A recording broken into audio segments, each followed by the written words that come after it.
Тэнгэрийн дор мянган хавар Монголын сайхан оронд жили дэлгэр энх улирал ханхлахад хүний сэтгэл тэнэгэр өвсний соёо ногоороход морьмал хангар холхнар ойртож хасын цас хайлахад хорвоо дэлхий шинжлэгдэн хуучин юм халагдана.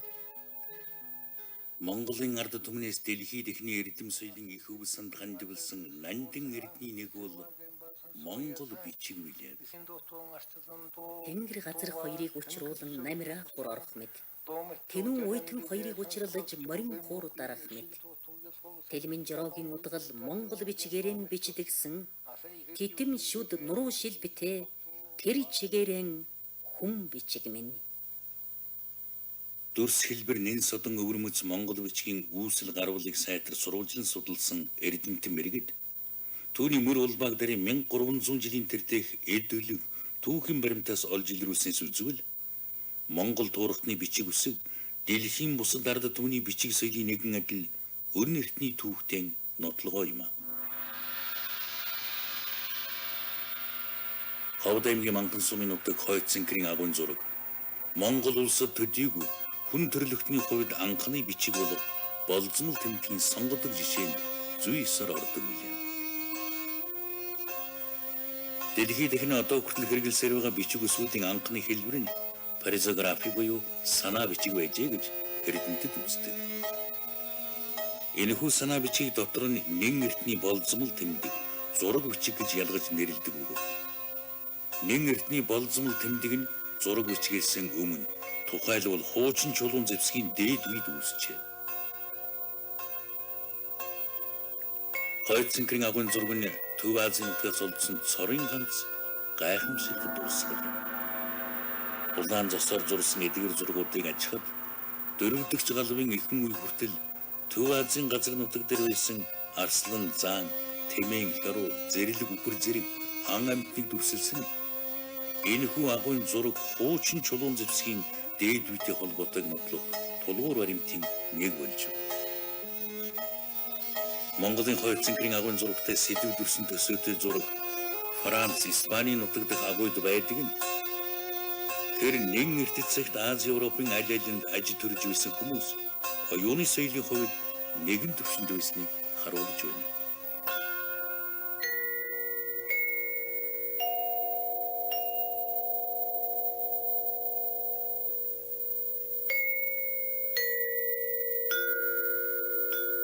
Монгол хадны зураг бичээс маш элбэггүй. Баян хонгор аймгийн Баянлэг сумын нутаг бичгтийн ам. Эртний хүмүүс энэхүү чулуун шаштрт нутаг усандаан байсан ан амьд дараатан жигүүртэн хүн байгалийн харьцаа, өөр хоорондын тэмцэл, хүмүүсийн эдлэж хэрэглэж байсан эд өлөг, түүнчлэн янз бүрийн тамга тэмдэгсэлтийг сийлэн үлдээж. Эдгээр зураг дүрс хүн нийгмийн олон мянган жилийн хөгжлийн явцад авьяа үг яриаг тэмдэглэх үсэг бичиг үүсэж бий болохыг уг сурвалж болжээ.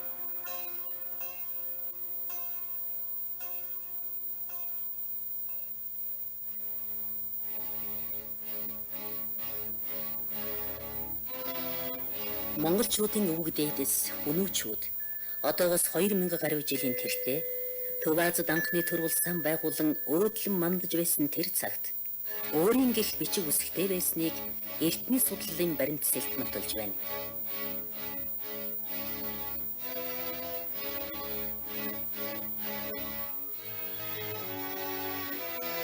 Хүнүүгийн бичиг гэж эрдэмтдийн үздэг янз бүрийн тамга тэмдгийн дүрсийн олдврын тоо улам арвижсаар байна.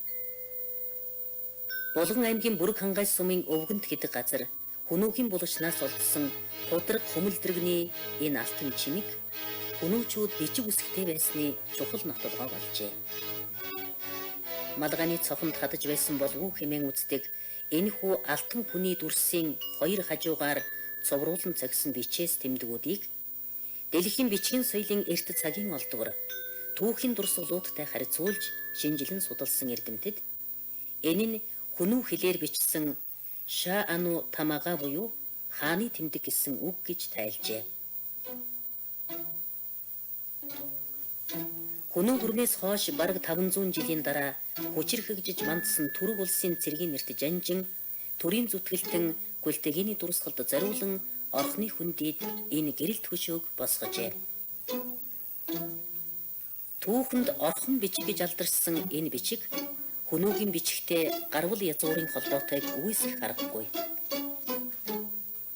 Монголын нүүдэлчид 2000 гаруй жилийн тэртээ анх бичиг үсгтэй болсон дэлхийн соёл иргэншилд тэдний оруулсан хувь нэмэр гэж монгол чирдэмтэд үздэг байлээ. Чихнээ сонсогдох авиа үгийг нүдний үзэгдэх бичиг үсэгт буулгадаг болсон тэр эрт дээр үеэс түүх соёлон хожимын үеийнхэндээ уламжлуулах боломж бий болжээ. Нүүдэлчид үнэртний түүхийнхэн турш олон төрлийн бичиг зохион хэрэгжилж байлаа. Эртний Монголын нүүдэлчдийн хэрэглэж байсан бичиг үсгийн нэг бол уйгар бичиг юм. Уйгурчууд ихэнх үедээ орхон бичгийг хэрэглэж байгаад хожим нь согдоос авсан бичгийг уйгар бичиг гэж нэрийдэх болсон байна. Монголчууд 13 дугаар зууны үед 8-1 дайлж Тата Тунга нэртэй нэгэн түшмэлийг олзлох үед түүний өврөөс уйгар үсгтэй тамга олдож тэр тамганы үсгээс санаа аван монголчууд уйгар бичгийг хэрэглэх болсон гэсэн домгийг Эрдэм шинжилгээний нилээд ном зохиолд дурдсан нь бий. Гэвч тэдгээр домог яриаг үнэн баримт гэж үзэх аргагүй юм. Нүүдэлчин монголчуудын хэрэглэж байсан бичгийн дотроос өнөө үе хүртэл олон зуун жилийн турш элдв Барта саадыг даван туулж ирсэн монгол бичиг билээ.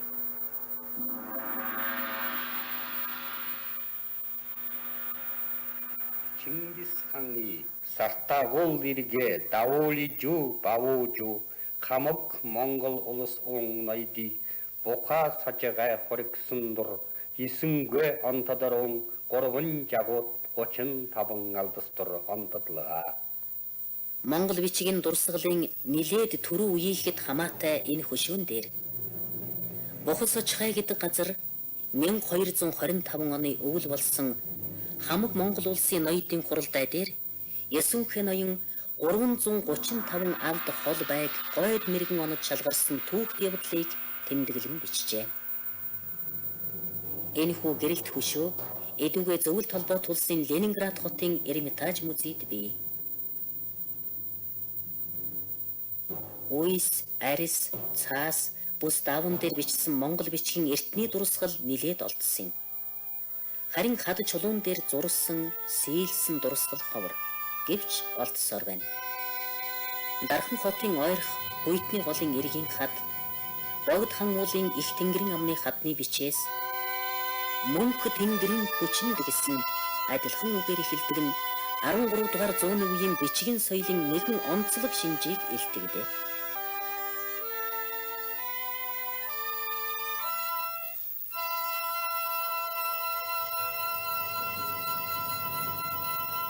Хуйтны голын хадны бичиг. Их тэнгэрийн амны бичээс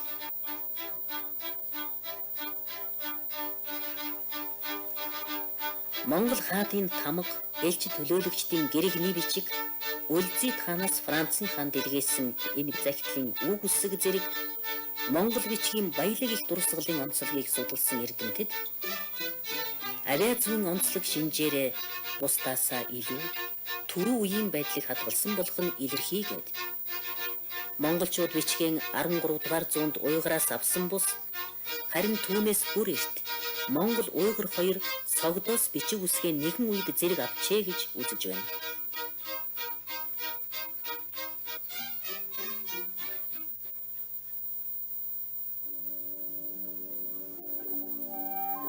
Цагаан дахиад жилийн намрын эхний сарын 21-нд цогт хум тайж хуйгт халтраан унаад Хангай хааны цэцэрлэгийн хойт ууланд ан авлаж явахдаа сэтгэл нь маш их уярч тайху хатан ихийнхэн төрхм газар он мөрөнд нутаглаж байсан авга ихчийн санан дурсаж ийхүү шүлгэлжээ. Дээр тэнгэр ханы ахуй хийгээд дэлхийд хам богд сун ахуй газар дээр дөрин ялгал болвас вэ жаргал хайрлал хоёрын агаараа нэгэн буй онон мөрөн даху халгуу тэгж минь хийгээд Орхон туулдагч өвчт бид хоёр халханы гудын газар хол болбоос вэр хайрлан саналцахын агаараа нэгэн буй. Энэ биедингээс золголцоогоос үүнээс хойд төрөл тутамдан эхний ганц хүүхнэн хайрлах мэт элдв үйлээр туслалцах болтугай. Дуутын хар чулууны бичигт хаднаас 7 өртөө газар цогт тайжин цагаан орд байдаг байжээ. Чухам эндэл их яруу найрагч цогт хун тайж бичиг соёлыг эрхэмлэж, бүтээн туйрвэж, эртний ном судрыг орчуулан соён гэгэрүүл хүйлэстэн шамдаж байжээ.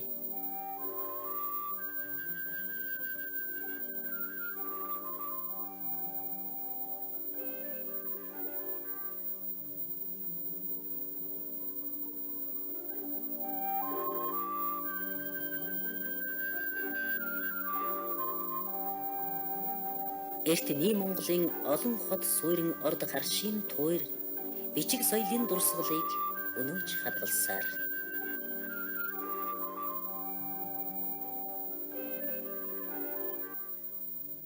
Эртний судлалын эрдэмтэд Булан аймгийн Дашин жилэн сумын нутаг хар бухын балгаснаас үйсэн дээр хар бихээр бичсэн хэдэн ном олсон билээ. Эдгээр номын нэгэнд халахын 4 аймгийн ноёдын чуулганаар хэлэлцэж, үеийн үед чанд сахиулахаар тогтсон хууль зүйн бүрэн хураасан бичиг байлаа. Дэлхийн хэд хэдэн оронд үйсэн дээр тэмдэглэсэн бичиг олдсон боловч тэдгээр нь зөвхөн өөр хоорондын харилцаа, өр төлбөр, шачин шүтлгийн холбоотой хэдэн мөр бичээс байдаг билээ. Монгол бичгээр үйсэн дээр бичсэн хамгийн эртний дурсгал зөвлөлт холбоотулсан ижил мөрний хөвөөний нэгэн булчнаас олджээ.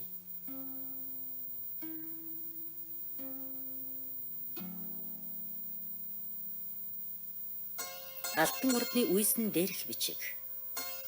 13 дугаар зууны үетэй холбогдох энэ бичиг нь 100 гаруй мөр шүлгээс бүрдэжээ.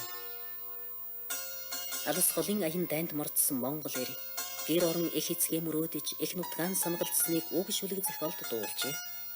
Түүнийг үдэж мордуулсан их нь хүүгэн амьд бинд сайн явахыг юрөөснийгч мөн шүлэгт яруу сайхан илэрхийлсэн байдаг.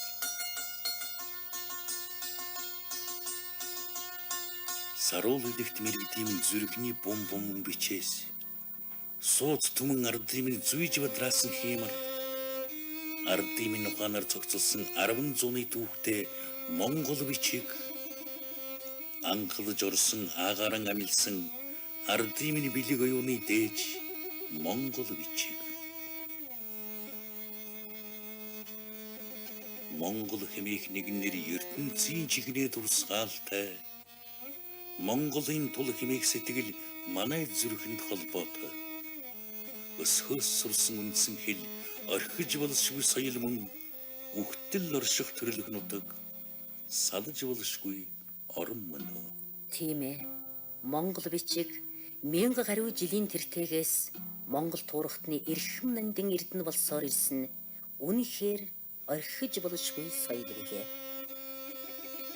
Ийхүү олон зуун жил үе үлрэн хэрэгэлсээр ирсний гол учир гэвэл Монгол бичгийн авиан зүй нутгийн олон аялгауны онцлогт зохицож байдагтай холбоотой юм.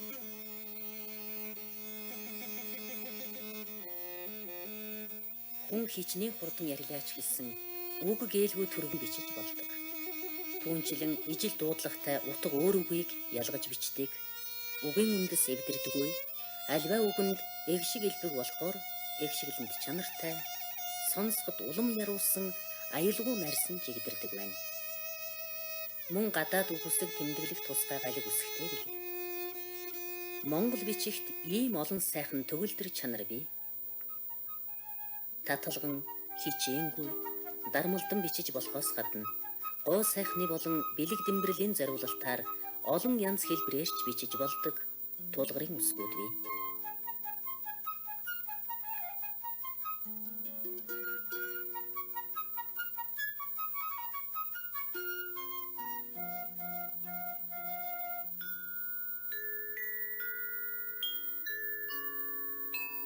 Эвх мэл үсэг, баяр үсэг.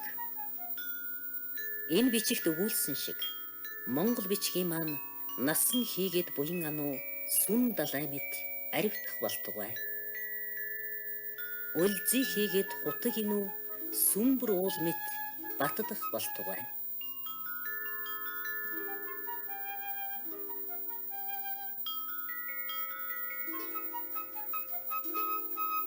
Монгол бичиг үнэхээр дэлхийн соёл түмний анхаарлыг татаж Монгол туурхтны өв их соёлын гайхамшиг болсон бичиг билээ. Гэтэл Монгол бичиг ном судрын маань хувь тавиланд занал хийлийн хар сүүдэр хичнээн чудаа тусавдаа. Цаг төрийн ороо бус га байдал хэтэрхий эрх мэдэлтэн засаглаж байсан цаг үед Монгол бичгийг халж өөрчлөх, сайжруулах нэр идлэр засамжлах гэсэн явдал олонтаа гарч байлаа.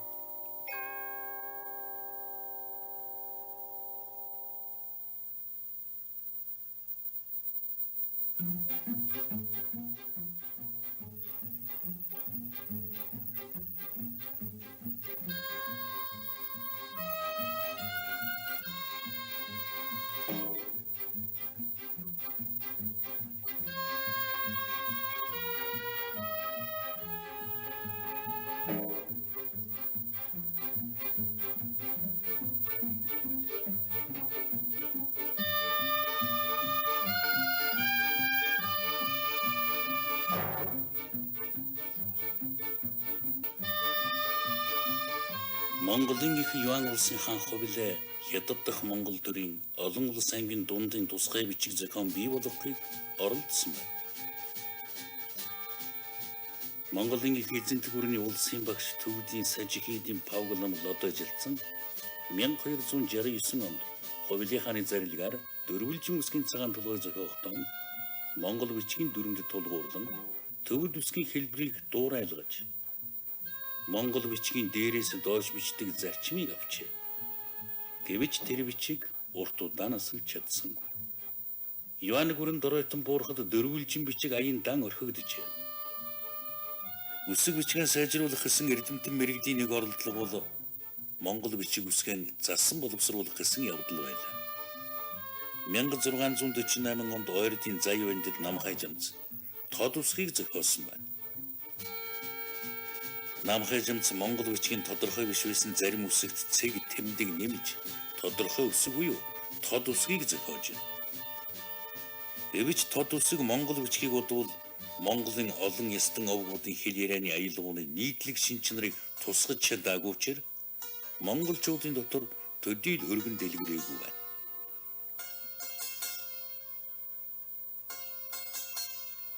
Мянга 686 онд Монгол бичиг үсгийн дүүхэнд нэгэн шинэ бичиг тодрон гарч ирсэн соён бүсэг байлаа.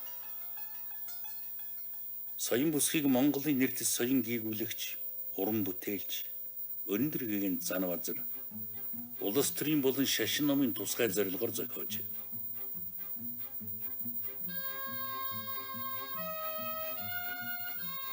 Улс төрийн учир гэвэл тухайн үед манжин эзлэн түрэмгийлэгчдийн эсрэг Монголын ард түмний тусгаар тогтнол өн мөнхийн эрх чөлөөний тэмцлийн үзэл санааг бичиг соёлон өвлөн уламжлахтай уялдан гарсан ажээ.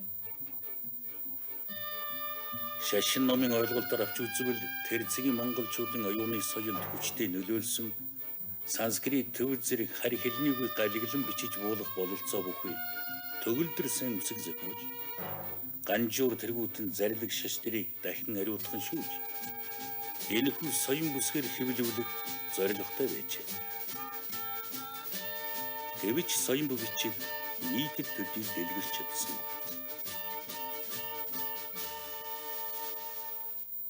Баруун Бурятын аялгаунд тулгуурласан Вагендрагийн үсэг түүнчлэн Монгол бичгийг халах зорилгоор 1930-аад онд хэрэглэхийг завдан туршсан латин үсгийн айлалын төвөн дэлгэрч чадсангүй. Өнгөрсөн зуунд төвд манж бичгийг эрдэмтэн мэргэд зохиол бүтээл туурвагчид хэрэглэдэг байлаа. Гэвч тэр бүх орлогын аль аль нь өн эртний уламжлалт Монгол бичгийг орлож чадсангүй. Дэлхийд ихэнд цөөн язгуур бичиг бий билээ. Монгол бичиг дээрээс доош бичдэг босоо хэлбэр дүрсээрэн бусад бичгээс өвөрмөц юм. Дэлхийн олон улс гүрэн ард түмэн тэр цөөхөн бичгээс л үлгэр авч өөр өөрийн бичиг үсгтэй болсон байна.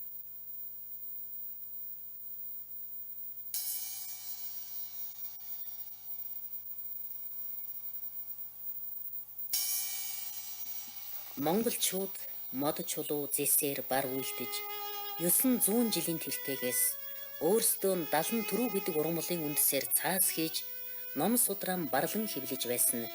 Дорнод Европын эртний соёлт гэгдэх зарим улс үндэстнээс их эрт бичиг номын соёлтой байсныг гэрчилж байна.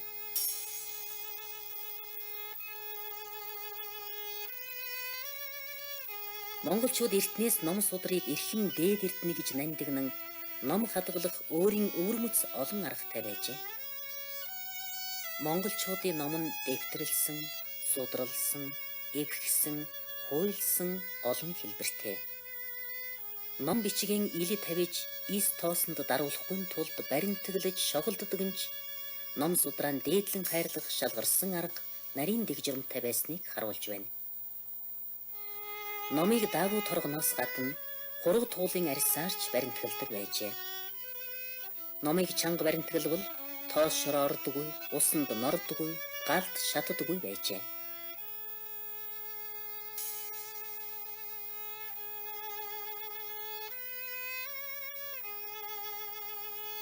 Өөрсдөө нь байлан бүхэдэс өмсдөг, үр хүүхдэн нэхийд үлгийддэг, номыг харин торгоор баримтгалдаг Монгол түмэн нийгмийн заншил өөдрөг гэж бичсэн найрагчийн мөрүүд юутай үнэн. Монголчуудын бичиг номон дээдлэн хүндлэх, эрхэмлэх сайхан уламжлал, номыг зөвхөн цуглуулах, хадгалахад төдийгүй түүнийг бүтээхэд нэгэн адил хамаатай юм. Тэгээд ч нэр цуутай бичгийн хүмүүс урчууд авьяас чадварaan шавхан хүч чадлаа зориулан байж ном судраг бүтээдэг байжээ. Халахын анх дугаар богд өндөргийн зан базрын уншиж байсан 8000 шүлэгт буюу жадам хэмээх энэхүү судрыг Монгол төвд хэл бичгээр хослуулан үсэг жимгэлийг алтаар урлсан байна. Энэ номыг бас талхалж нунтгалсан 9 эрдэнэ буюу алт, мөнгө, зэс, ган, оюу, номин, тан, шүр, сувдаар бүтээсэн байна.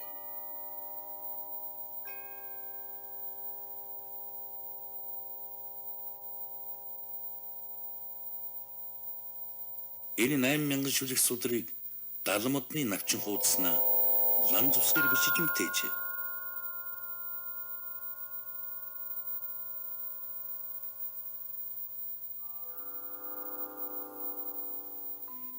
Ийхүү зөвхөн 8000 шүлэгтийг л гэхэд олон янзаар урлан бүтээжээ.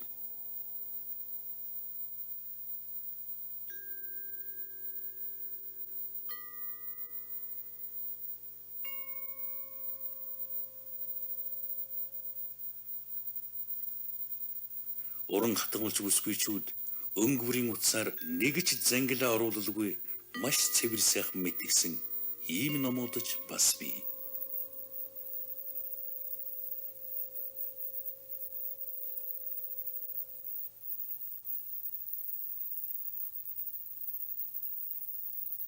Сандун жид буюу нууцын хураангуй хэмээх энэ судрыг 19-р зууны сүүлч үеэр Мансирийн хийдэд даваг тэргүүтээ дарагчид урлан бүтээжээ. Энэ судар нь 10 бүлэг 456 хуудаснаас бүрддэг. Бүлэг бүрийн эхний болон төгсгөлийн хуудасны зарим бурхан суургыг цэвэр алтаар урлан хийсэн байна. Энэ номонд 52 кг алт, 400 кг мөнгө оржээ. Монгол хүн номыг ийхүү эрхэмлэн дээдлэж байсныг дан ганц сүсэг бишрэлтэй холбон тайлбарлах аргагүй. Эрдэм мэдлэг ном судрыг дээдлэн эрхэмлдэг уламжлал ёс суртахууны өндөр соёлтой байсныг сая өгүүлсэн баримт нотолж байна. Ном сударт зариулан босгосон хөшөө дурсгалж манай Монголд бий. Энэ бол Монгол данжуурын хөшөө. Монгол данжуур дэлхийд маш ховор номын тоонд ордог юм. Судар бичгийн хүрээлэнгийн дарга жамын хүн 80 вантай гэрээ байгуулж дэлхийд ганцхан хувь байдаг Монгол шунхан данжуурыг судар бичгийн хүрээлэнд залж авчирсны учир тэр гэрээ бичгийг гуулбарлан дурсгалын чулуун хөшөөг босгожээ.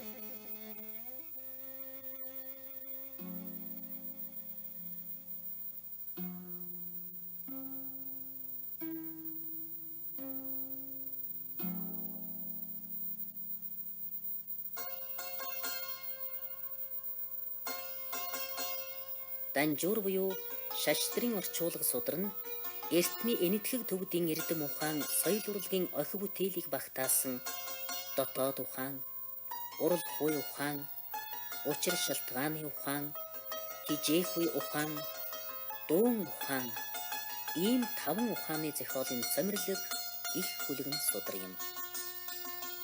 Эртний дуран дахны соёл шинжилх ухааны өндөр зэрэг хэмжээг харуулсан Данжуурыг монголчлох ажил 14-р зуунд эхэлсэн боловч бүхэлд нь орчуулан хэвлэх ажлыг 1742-оос 1749 оны хооронд бүтээн 7 жилийн хугацаанд хийж гүйцэлсэн байна.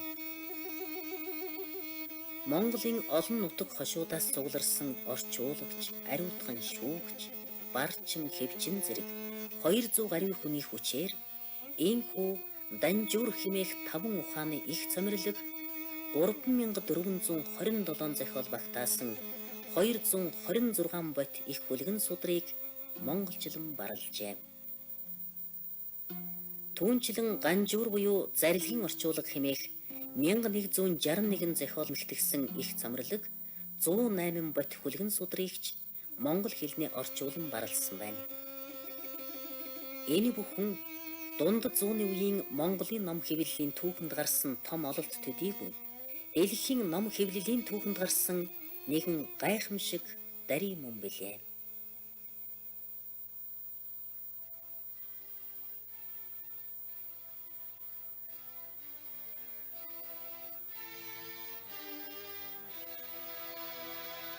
Мянга 240 онд хэрэлний хөдөө арлын 7 болдог Шилхэнцэг хоёрын завсар хааны орд бууж байхад бишиж гүйцээсэн Монголын нууц товчоовол манай ард түмний түүх хэл соёлын гайхамшигт дурсгал юм.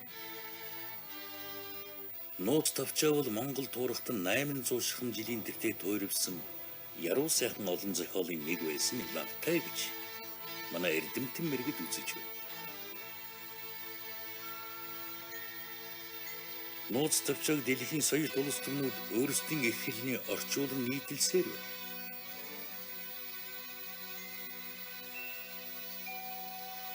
Монголын бичиг соёлын гайхамшиг болсон энэ бүтээл түүх уран зохиолын яруу хослол, туйлын өргөн дүрслэл, маш хураангуй өгүүлэмжийн зохицол, үг хэлний энгийн байдал, уран дүрслэл зэрэг онцлог 3 шинжээрээ гой гялгарч байна.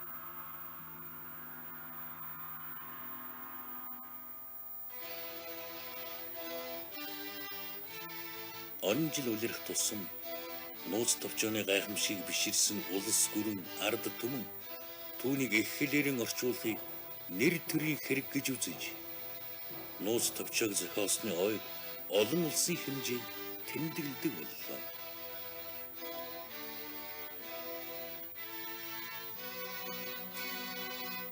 Үнэртнээс уламжлаж өвгөд дээдсийн маань нандинсан гэгэн соёл Монгол бичиг нийт Монгол туурхтны гайхамшигт бүтээл болж хүн төрлөختний бичиг соёлын нэгэн гэрэл тод болон 20 дугаар зуунтай золгосон юм.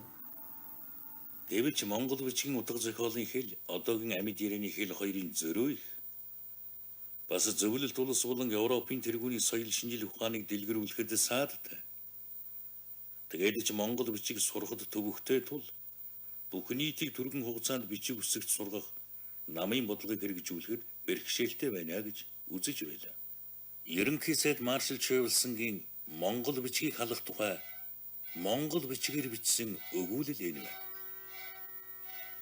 Феодал ламнар болон харгас феодлын засаг төрийн толгойлогчдоос хувьсгалын өмнө жилүүд дор энэхүү эдүүгэн хэрэглэж байсан Монгол хуучин үсгийг дарлагдсан ард түмнийг дарлан мөлж зэвсэг болгон хэрэглэж байсан ажгүй. Ийхүү 1941 онд Монгол Ардын улсад намын түүхрөө сайд нарын зүйлийн хамтарсан хурлаас тогтоол гаргаж Монгол бичгийг халан шинэ үсэг кирилл бичгийг албан ёсны бичиг болгожээ.